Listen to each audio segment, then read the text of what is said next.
अगर आप 2026 का बीपीएससी प्रीलिम्स एग्जाम दे रहे हो तो ये वीडियो आपके लिए बहुत ही महत्वपूर्ण हो सकता है, जहां पर हम इस वीडियो में करंट अफेयर्स की चर्चा करते हैं। दोस्तों, करंट अफेयर की चर्चा करते हैं विथ एमसीक्यू के थ्रू हम करंट अफेयर्स को रिवाइज करने की कोशिश करते हैं। यहाँ पर दोस्तों आप देख सकते हो कि हमने यहाँ पर एमसीक्यू लिया है। एमसीक्यू के माध्यम से जो आपने करंट अफेयर्स पढ़ा है उसकी रिविजन होती है, और हम इस वीडियो में दोस्तों वही करंट अफेयर्स की एमसीक्यू लाते हैं जो बहुत ही मोस्ट इंपॉर्टेंट है, जहाँ से बीपीएससी क्वेश्चन पूछ सकती है, जहाँ से दोस्तों संभावित प्रश्न आ सकते हैं। बीपीएससी प्रीलिम्स के लिए हम जो करंट अफेयर्स की एमसीक्यू लाते हैं, उस एमसीक्यू में दोस्तों हम वही एमसीक्यू लाते हैं जहाँ से बीपीएससी या जिस टॉपिक से बीपीएससी क्वेश्चन पूछती रहती है। करंट अफेयर्स के लिए वो टॉपिक बहुत इंपॉर्टेंट होते हैं। तो चलो दोस्तों, समय को बर्बाद ना करते हुए एमसीक्यू को स्टार्ट करते हैं। पहला एमसीक्यू है, वर्ष 2026 में किस देश ने हाल ही में ओपेक तथा ओपेक प्लस से अपनी सदस्यता वापस ली है? दोस्तों आप इसका आंसर बताओ, तब तक मैं विकल्प पढ़ता हूँ। पहला है सऊदी अरब, दूसरा है संयुक्त राज्य अमीरात, और तीसरा है कुवैत, और चौथा है कतर, और पांचवा है प्रयास नहीं किया जा सकता। बताइए दोस्तों इसका आंसर क्या होगा? दोस्तों इसका आंसर है संयुक्त राज्य अमीरात।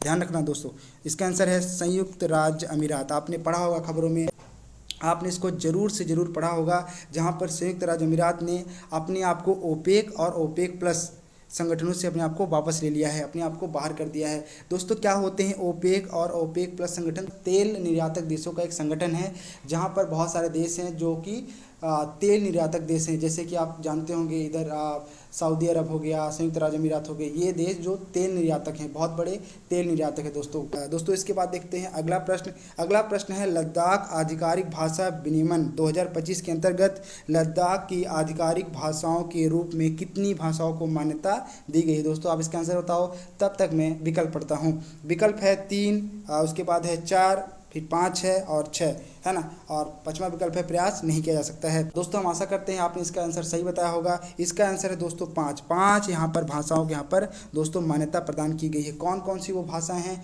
इसको देख लेते हैं हम। अंग्रेजी, हिंदी, उर्दू, भोटी और पुर्गी जैसी भाषाओं के यहाँ पर दोस्तों लद्दाख आधिकारिक भाषा विनियमन 2025 के अंतर्गत मान्यता प्रदान की गई है। तो दोस्तों ये ध्यान रखना, भाषाओं को भी ध्यान रखना। अगला प्रश्न देखते हैं। अगला प्रश्न क्या है? राष्ट्रपति द्रौपदी मुर्मू ने किस लिपि के शताब्दी समारोह का उद्घाटन किया? दोस्तों बहुत ही महत्वपूर्ण है, ऐसे प्रश्न बीपीएससी पूछती रहती है। इसका आंसर क्या होगा दोस्तों, आप बताओ इसका आंसर, तब तक मैं इसका विकल्प पढ़ता हूँ। देवनागरी, दूसरा विकल्प है ओल चिकी, तीसरा है ब्राह्मी, चौथा है खरोष्टी, और पांचवा है प्रयास नहीं किया गया। दोस्तों आप इसका आंसर बताओ। आशा करते हैं दोस्तों आपने इसका आंसर सही बताया होगा। इसका आंसर है दोस्तों ओल चिकी, है ना। इसके बारे में थोड़ा और देख लेते हैं दोस्तों। ओल चिकी के बारे में थोड़ा और जान लेते हैं। ओल चिकी का आविष्कार दोस्तों 1925 में पंडित रघुनाथ मुर्मू द्वारा यहाँ पर किया गया था। कौन थे आविष्कारक? 1925 में पंडित रघुनाथ मुर्मू, है ना। दोस्तों अगला प्रश्न देखते हैं। अगला प्रश्न क्या है यहाँ पर, है ना। अगला यहाँ पर दोस्तों, भारत का पहला समर्पित ड्रोन रनवे भारत के किस राज्य में निर्मित किया जाएगा? बताओ दोस्तों इसका आंसर क्या होगा। मैं पढ़ता हूँ विकल्प। पहला है बिहार, दूसरा है उत्तर प्रदेश, तीसरा है हरियाणा, चौथा है राजस्थान, और पांचवा है प्रयास नहीं किया गया। दोस्तों जो इसका आंसर है वो है उत्तर प्रदेश, है ना। इसके बारे में थोड़ा और जान लेते हैं। आपको ध्यान ये भी रखना है कि ड्रोन रनवे और विमानन बेस उत्तर प्रदेश के मेरठ में स्थापित किया जाएगा या निर्मित किया जाएगा, ये आपको ध्यान रखना है। तो उत्तर प्रदेश के मेरठ में, है ना। अगला प्रश्न क्या है? अगला प्रश्न है, इफ़को अपना पहला विदेशी नैनो उर्वरक संयंत्र किस देश में स्थापित करेगा? बताओ दोस्तों इसका आंसर क्या होगा। इफ़को अपना पहला विदेशी नैनो उर्वरक संयंत्र किस देश में स्थापित करेगा? बताओ दोस्तों इसका आंसर क्या होगा। पहला है अर्जेंटीना, दूसरा है ब्राज़ील, तीसरा है इंडोनेशिया, और चौथा है केन्या, पांचवा है प्रयास नहीं किया गया। बताओ दोस्तों इसका आंसर क्या होगा। इसका आंसर है दोस्तों ब्राज़ील। आशा करते हैं आपने इसका आंसर सही बताया होगा। इसका आंसर है दोस्तों ब्राज़ील। थोड़ा और देख लेते हैं इसके बारे में। आपको थोड़ा ये भी ध्यान रखना है कि जो इफ़को है इसका फुल फॉर्म क्या है हिंदी में, तो ये आप ध्यान रखना, भारतीय किसान उर्वरक सहकारी समिति लिमिटेड, है ना दोस्तों। ये ध्यान रखना है आपको, भारतीय किसान उर्वरक सहकारी समिति लिमिटेड, है ना। ये आपको पता होना चाहिए इफ़को का ये मतलब है, ठीक है। इसके बाद अगला प्रश्न देखते हैं। अगला प्रश्न है, बरैला झील जो हाल ही में समाचारों में उल्लेखित रही है किस राज्य में स्थित है? बताओ दोस्तों इसका आंसर क्या होगा। इसके ऑप्शन को पढ़ देता हूँ। पहला है बिहार, दूसरा है उत्तर प्रदेश, तीसरा है मध्य प्रदेश, चौथा है राजस्थान, और पांचवा है प्रयास नहीं किया गया।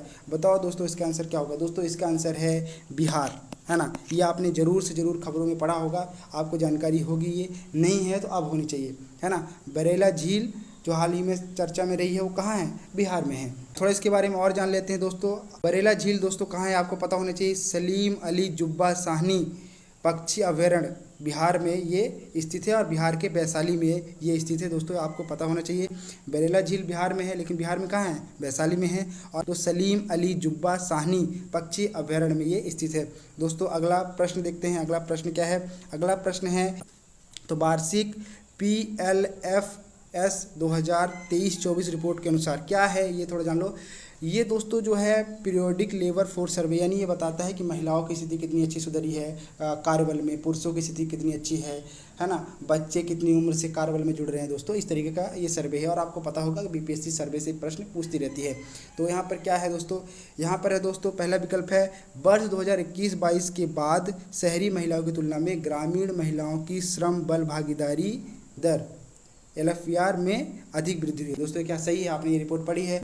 इसके बाद दूसरा विकल्प देखते हैं 36 राज्यों और केंद्र शासित प्रदेशों में 90% राज्यों में कार्यबल भागीदारी दर सभी उम्र के लिए और राष्ट्रीय औसत 43.7% से नीचे है। और इसके बाद अगला विकल्प है C, कृषि में महिला श्रमिकों की भागीदारी 2017-18 से 2023-24 तक काफ़ी कम हो गई है ना, उपयुक्त में से एक से अधिक। दोस्तों इसका आंसर क्या होगा, आप बताओ दोस्तों इसका आंसर क्या होगा। इसका आंसर है दोस्तों पहला, है ना, क्योंकि आपने ये सर्वे पढ़ा होगा, ये खबरों में बहुत रहा है और बहुत इंपॉर्टेंट सर्वे है ये, आपने इसको जरूर पढ़ा होगा, है ना। वो क्या है दोस्तों, वर्ष 2021-22 के बाद शहरी महिलाओं की तुलना में ग्रामीण महिलाओं की श्रम बल भागीदारी दर में अधिक वृद्धि हुई दोस्तों, है ना। दोस्तों यहाँ पर ये बिल्कुल सही है, आपको पता होना चाहिए कि जो शहरी महिलाएं हैं उनकी तुलना में ग्रामीण महिलाओं की जो श्रम बल भागीदारी है ना, वो ज़्यादा हुई है, बड़ी है। और दोस्तों इसके बाद जो ऑप्शन है वो पूरी तरीके से गलत है, जैसे कि C ऑप्शन देखो, है ना, यहाँ पर बोला है कि 2017-18 से 2023-24 तक काफ़ी कम हुई है महिलाओं की भागीदारी, ग्रामीण महिलाओं की भागीदारी। तो ये बिल्कुल गलत है दोस्तों, है ना। ग्रामीण क्षेत्रों में महिलाओं की भागीदारी कम नहीं हुई बल्कि बढ़ी है, तो महिलाएं काफ़ी बढ़ चढ़कर भाग ले रही हैं कृषि में, तो ये तो पूरी तरीके से गलत हो जाएगा, है ना। और इसी तरीके से दोस्तों ये भी गलत हो जाएगा, ये फैक्ट लिखा है जो फैक्ट गलत है और सभी उम्र के लिए थोड़ी होता है ना। ये आपको सर्वे पता होना चाहिए, इसकी महत्वपूर्ण चीज़ आपको पता होना चाहिए, महिलाओं की भागीदारी कितनी बढ़ी है, घटी है ना, पुरुषों की भागीदारी कितनी है, शहरी पुरुषों कितनी है, ग्रामीण पुरुषों कितनी है ना।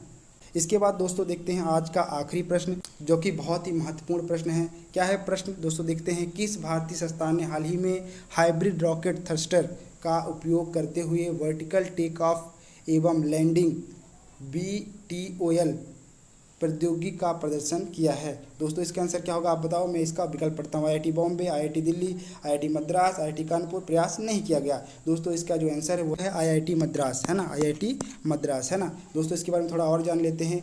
ये दोस्तों साइंस टेक का प्रश्न है, इसको थोड़ा सा ध्यान रख सकते हो। साथ ही अगर आप हमसे जुड़ना चाहते हैं तो आप इस टेलीग्राम के QR कोड को सर्च कर सकते हैं और इस टेलीग्राम की ID को टेलीग्राम के सर्च बार में सर्च करके आप टेलीग्राम में हमसे जुड़ सकते हैं। इसके साथ ही आप इस चैनल को सब्सक्राइब कर सकते हो और आप इस चैनल को जाकर जरूर चेक करना, जहां पर हम BPSC से रिलेटेड बहुत ही शानदार PYQ based and analysis based video यहां पर बनाते हैं दोस्तों, जहां पर हम PYQ बेस पर ये भी बताने की कोशिश करते हैं, ये भी समझने की कोशिश करते हैं कि कौन से ऐसे क्वेश्चन है, कौन से ऐसे टॉपिक हैं जहां से क्वेश्चन पूछे जा सकते हैं। हम PYQ के बेस पर करंट अफेयर्स के जो मोस्ट इंपॉर्टेंट टॉपिक हैं उनको डिस्कस करते हैं, मैपिंग को डिस्कस करते हैं। बहुत ही शानदार कंटेंट यहाँ पर दोस्तों हमने डिस्कस कर रखा है, तो आप जाकर जरूर देखना, एक बार जरूर चेक करना, आपको बहुत फ़ायदा होगा।